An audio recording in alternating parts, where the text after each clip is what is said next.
அனைவருக்கும் வணக்கம். இன்றைய தலைப்புல நம்ம என்ன தெரிஞ்சுக்க போறோம் அப்படின்னா, நம்முடைய வீட்ல செல்வ செழிப்புகளையும், பண வரவையும் அதிகப்படுத்துறதுக்கு என்ன மாரியான மரங்கள் மற்றும் செடிகள வளர்க்கணும்? அதாவது பணத்தை ஈர்க்கக்கூடிய சக்தி எந்தெந்த செடிகளுக்கானது இருக்கு? மகாலட்சுமி எப்போது நம்மளுடைய வீடுகளுக்கு தங்குவாங்க? எந்தெந்த செடிகள்ல தங்கி வாசம் செய்வாங்க? அப்படின்றத பத்தி தான் தெரிஞ்சுக்க போறோம். கூடவே நம்முடைய வீட்டுக்கு முன்னாடி வளர்க்கக்கூடாத மரங்கள பற்றியும் இந்த பதிவுல நம்ம தெரிஞ்சுக்கலாம். பொதுவா வாஸ்து குறைபாடு அப்படிங்கிறது நீங்கிறதுக்காக நெறைய பேர் பார்த்தீங்கன்னா, நெறைய விஷயங்கள செய்யறது உண்டு. அதில கவனிக்கப்படக்கூடாத விஷயங்கள்ல ஒண்ணு தாங்க இந்த மரங்கள் மற்றும் செடிகள். உயிரினங்கள் அப்படின்னு பார்க்கும்பொழுது, மனிதன் விலங்குகள மட்டும் தான் உயிரினங்களா பார்க்குறாங்க. ஆனா, செடிகளுக்கும், மரங்களுக்கும் கூட உயிரானது இருக்குங்க. ஸோ, அத பத்தி தான் நம்ம இந்த பதிவுல நம்ம தெரிஞ்சுக்க போறோம். என்னென்ன மரங்கள நடணும் அப்படிங்கிறத பத்தி பார்க்கறதுக்கு முன்னாடி, பகவான் கிருஷ்ணர் ஒரு கதைய சொல்லியிருக்காரு. அந்த கதைய நம்ம தெரிஞ்சுக்கலாம். அந்த கதைய பார்க்கறதுக்கு முன்னாடி, நீங்க இன்னும் நம்ம சேனல சப்ஸ்கிரைப் பண்ணாம இருக்கீங்க அப்படின்னா, மறக்காம சேனல சப்ஸ்கிரைப் பண்ணிக்கோங்க. கூடவே பக்கத்துல இருக்கிற பெல் சிம்பலையும் கிளிக் பண்ணிக்கோங்க. அப்பதான் நாங்க போடக்கூடிய வீடியோக்கள் எல்லாமே உங்களுக்கு நோட்டிஃபிகேஷன் உடனுக்குடன் வந்தடையும். நீங்களும் பார்த்து பயன்பெறலாம். வாங்க வீடியோக்குள்ள போகலாம். பகவான் கிருஷ்ணனுடைய உற்ற நண்பனான ஒருவர் போய் பகவானிடம் ஒரு சில கேள்விகளை கேட்டிருக்காரு. அதற்கு பகவான் ஸ்ரீகிருஷ்ணன் சாதுரியமாக பதில்களை எல்லாம் கூறியிருக்காருங்க. அவர் சொன்ன ஒரு சின்ன கதையை பற்றி தான் நம்ம இப்போ பார்க்க போகிறோம். ஒரு ஊரில் தனகேஸ்வரன் அப்படின்ற ஒருத்தர் தன்னுடைய மனைவியான சுமதியோட நல்ல செல்வ செழிப்போடு வாழ்ந்து வந்திருக்காருங்க. அவருக்கு பணத்துக்கு எந்த பிரச்சனையும் இல்லை. நல்ல வருமானம் கிடைச்சி சந்தோஷமாக வாழ்க்கை நடத்திட்டு இருக்கக்கூடிய சூழ்நிலையில் சுமதி பார்த்தீங்கன்னா அவங்களுடைய வீட்டுக்கு முன்னாடி நிறைய செடிகளை வளர்க்க ஆரம்பிச்சிருக்காங்க. அதாவது அவங்களுக்கு பிடித்தமான செடிகள் என்னவோ அதெல்லாம் கொண்டு அது தண்ணீர் ஊற்றி வளர்க்க ஆரம்பிச்சிருக்காங்க. அந்த செடிகள் பார்த்திங்கன்னா வளர வளர தன்கேஸ்வரனுடைய வருமானம் குறைய ஆரம்பிச்சிருக்கு. அவருடைய தொழிலில் நிறைய பாதிப்புகளையும் நஷ்டங்களையும் அவர் பார்த்துருக்காரு. ஆனால் இவங்களுக்கு என்ன காரணம் அப்படின்றது தெரியவே இல்லை. அது மட்டும் இல்லாமல் குடும்பத்திலையுமே நிறைய சண்டைகள், சச்சரவுகள், மனஸ்தாபங்கள்லாம் வந்திருக்கு. அதாவது தனகேஸ்வரருக்கும் சுமதிக்கும் இடையே நிறைய பிரச்சனைகளானது வளர்ந்துருக்கு.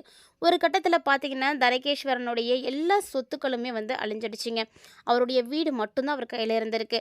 அது மட்டும் இல்லாமல் அவருடைய மனைவியினுடைய நகைகள், மற்ற பொருட்கள் எல்லாத்தையுமே விற்றுட்டு அவங்க ஒன்றுமே இல்லாமல் ஆயிட்டாங்க.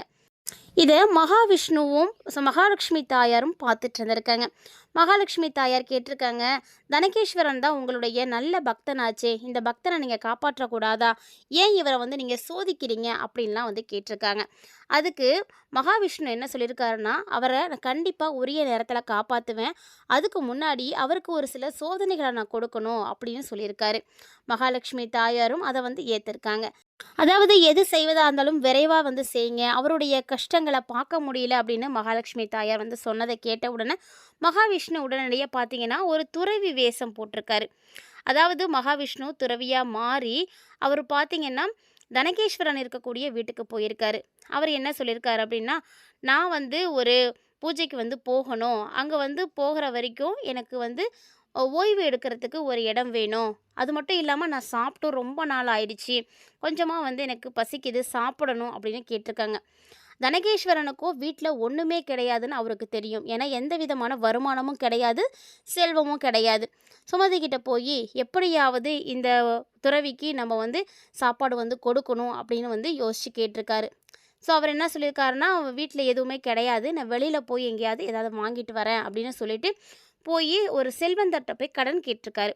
அந்த தனகேஸ்வரன் போய் கடன் கேட்ட இடத்துல பார்த்தீங்கன்னா செல்வம் நிறைய இருக்குது, ஆனால் உங்ககிட்ட என்ன இருக்குது, நீ எனக்கு கடன் வாங்கிட்டு போய் திருப்பி கொடுப்ப அப்படின்ற மாதிரி கேள்விகள் எழுப்பவும், தனகேஸ்வரனும் என்கிட்ட இருக்கக்கூடியது என்னுடைய வீடு மட்டும்தான், கண்டிப்பாக நான் உன்னுடைய கடனை திருப்பி கொடுத்துடுவேன், என்னை நம்பி கொடுங்க அப்படின்னு சொல்லி கேட்டிருக்காரு. அப்படி ஒரு வேளை என்னால் கொடுக்க முடியலன்னா இந்த வீட்டை நீங்களே எடுத்துக்கோங்க அப்படின்னு சொன்னதுனால அந்த செல்வந்தர் பார்த்திங்கன்னா மனம் மாறி அவருக்கு உதவி இருக்காங்க.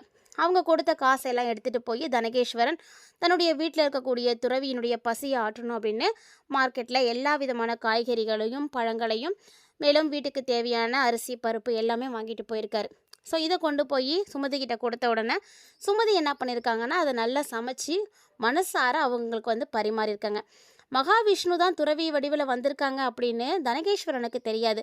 ஆனால் அந்த துறவினுடைய பசியை நம்ம எப்படியாவது ஆற்றணும், நம்மளை நம்பி ஒருத்தர் வந்திருக்காங்கன்னா அவங்களுக்கு நம்ம உதவி செய்யணும் அப்படின்ற ஒரு மனப்பான்மையோட இவர் கடன் வாங்கி எல்லாமே செய்திருக்காரு. இதை பார்த்த மகாவிஷ்ணு எல்லாமே மனசார சாப்பிட்டுட்டு, உன்னுடைய பக்திக்கும் உன்னுடைய முயற்சிக்கும் கண்டிப்பாக நல்ல பலன் கிடைக்கும் அப்படின்னு சொல்லியிருக்காரு. சொல்லிட்டு வந்த உடனே, என்ன இப்படி சொல்கிறீங்க, நான் நல்ல பக்தனாக தான் இருக்கேன், ஆனாலுமே கூட எனக்கு எந்த விதமான வருமானமும் இல்லையே, என்னுடைய தொழில் ஏன் இப்படி பாதிப்படைஞ்சது அப்படின்னு அவர் மகாவிஷ்ணுவாக இருக்கக்கூடிய அந்த துறவிக்கிட்ட கேட்டிருக்காரு. துறவி சொல்லியிருக்காரு, நான் உங்கள் வீட்டுக்கு வந்த உடனே பார்த்துட்டேன், உங்கள் வீட்டில் இருக்கக்கூடியது அப்படின்றது கெட்ட சக்திகளை ஈர்க்கக்கூடிய மரங்களும் செடிகளும் தான் இருக்குது. ஸோ இதை வீட்டை சுற்றி நீங்கள் வச்சுருக்கும் பொழுது உங்களுக்கு செல்வ வளம் எப்படி கிடைக்கும்? கண்டிப்பாக உங்கள் மனைவி வளர்த்த எல்லா விதமான செடிகளும் கொடிகளும் மரங்களுமே கூட ஆபத்தானது தான்.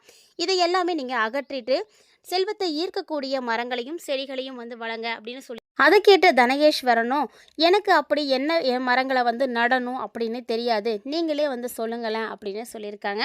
ஸோ அதுக்கப்புறமா மகாவிஷ்ணு ஒரு சில செடிகளையும் மரங்களையும் வளர்க்குறது எவ்வளவு நல்லது, அது நமக்கு எத்தகைய நன்மைகளை கொடுக்கும் அப்படின்றத சொல்லியிருக்காருங்க. ஸோ அதை கேட்டு தனகேஸ்வரனும் ஒரு சில விஷயங்களை மாற்றி திரும்பவும் பழைய நிலையை அடைஞ்சிருக்காரு.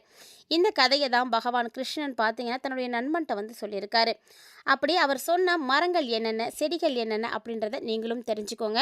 கண்டிப்பாக உங்கள் வீட்டை சுற்றி இருக்கக்கூடிய செடிகளும் மரங்களும் இதுதானா அப்படின்றதையும் மறக்காமல் செக் பண்ணுங்கள். ஒருவேளை இதில் இருக்கக்கூடிய ஆபத்தான விஷயங்களெல்லாம் நீங்கள் தெரிஞ்சுக்கிட்டீங்க அப்படின்னா கண்டிப்பாக அந்த செடிகளும் மரங்களும் உங்கள் வீட்டுக்கு முன்னாடி இருக்குது அப்படின்னா அதை முற்றிலுமாக உடனே அகற்றிடுங்க. அப்படிப்பட்ட செடிகளையும் மரங்களையும் பற்றி நம்ம இப்போ தெரிஞ்சுக்கலாம்.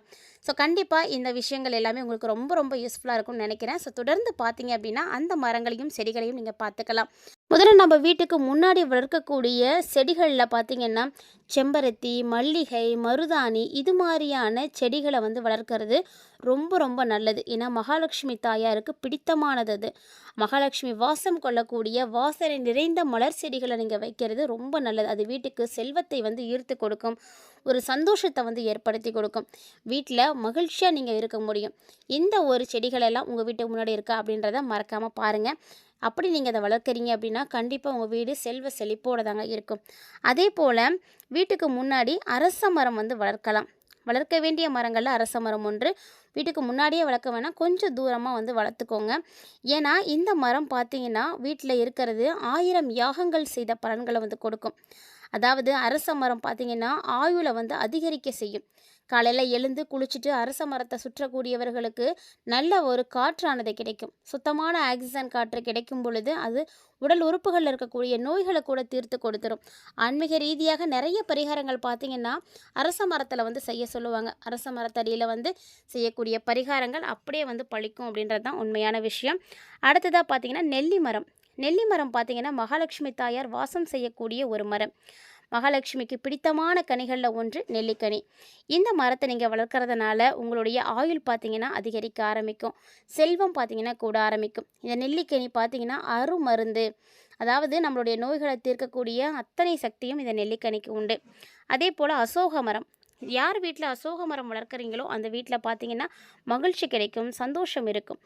இதே போல் கடம்ப மரம். கடம்ப மரம் பார்த்திங்கன்னா நிறைய யாகங்கள் செய்த பலன்களை கொடுக்கும், நமக்கு நல்ல ஒரு விருட்சத்தை கொடுக்கும் அப்படின்னு சொல்லுவாங்க. அதே போல் வேப்ப மரம்.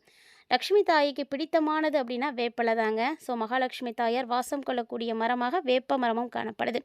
அடுத்ததாக பார்க்கக்கூடிய மரம் வில்வ மரம். வில்வ மரம் பார்த்திங்கன்னா அப்பன் ஈசனுக்கு உரிய மரம். இந்த மரம் இருக்கக்கூடிய பக்கத்தில் அகால மரணம் ஏற்படாது அப்படின்னு சொல்லுவாங்க. அதே போல் தென்னை மரம். தென்னை மரம் இருக்கக்கூடிய வீடு பார்த்திங்கன்னா ரொம்ப விருட்சம் அடைந்திருக்கும். அதாவது அவங்களுக்கு சமூகத்தில் ஒரு மதிப்பு இருக்கும், மரியாதை இருக்கும், செல்வ கடாட்சியமானது இருக்கும் அப்படின்னு சொல்லுவாங்க. அதே போல் மாதுளை. மாதுளை பார்த்திங்கன்னா மகாலட்சுமி தாயாருக்கு ரொம்ப ரொம்ப பிடித்தமான ஒரு கனி. இந்த மரத்தை வச்சுருக்கக்கூடியவர்களுக்கு அதிர்ஷ்டமானது ஏற்படுங்க, நிறைய அதிர்ஷ்டங்களானது கிடைக்கும். அதே போல் வாழை மரம். வாழை மரம் வீட்டில் வைக்கிறது ரொம்ப நல்லது. ஸோ இது நம்மளுடைய வம்சத்தை வந்து விருத்தி பண்ணி கொடுக்கும் அப்படின்னு சொல்லுவாங்க. அதே போல் வீட்டில் வளர்க்கக்கூடாத செடிகள் அப்படின்னா முட்செடிகள் இருக்கிற மாதிரி இருக்கக்கூடிய செடிகளை அதிகமாக வீட்டுக்கு முன்னாடி வளர்க்காதீங்க. அது நமக்கு துரதிர்ஷ்டத்தை வந்து ஏற்படுத்தி கொடுக்கும்.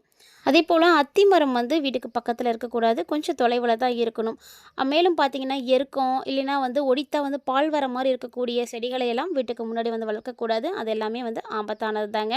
ஸோ அது நம்மளுடைய வீட்டுக்கு நமக்கு தெரியாமலே நம்ம துரதிர்ஷ்டங்களை வந்து வளர்த்துக்கக்கூடிய ஒரு சூழ்நிலை இருக்கும். அதனால் வீட்டுக்கு பக்கத்தில் இந்த மாதிரியான மரங்களை எல்லாம் வளர்க்காதீங்க. இந்த பதிவில் பகவான் கிருஷ்ணர் சொல்லியிருக்கக்கூடிய அதிர்ஷ்டம் தரக்கூடிய மரங்களையும் செடிகளை பற்றியும் நீங்கள் தெளிவாக பார்த்துருப்பீங்கன்னு நினைக்கிறேன். வீடியோ உங்களுக்கு பிடிச்சிருந்தனா லைக் பண்ணி ஷேர் பண்ணுங்கள், மறக்காமல் கமெண்ட் பண்ணுங்கள். மேலும் இது மாதிரி நிறைய இன்ட்ரெஸ்டிங்கான தகவல்களோட மற்றும் ஒரு சுவாரஸ்யமான தலைப்பில் சந்திக்கலாம்.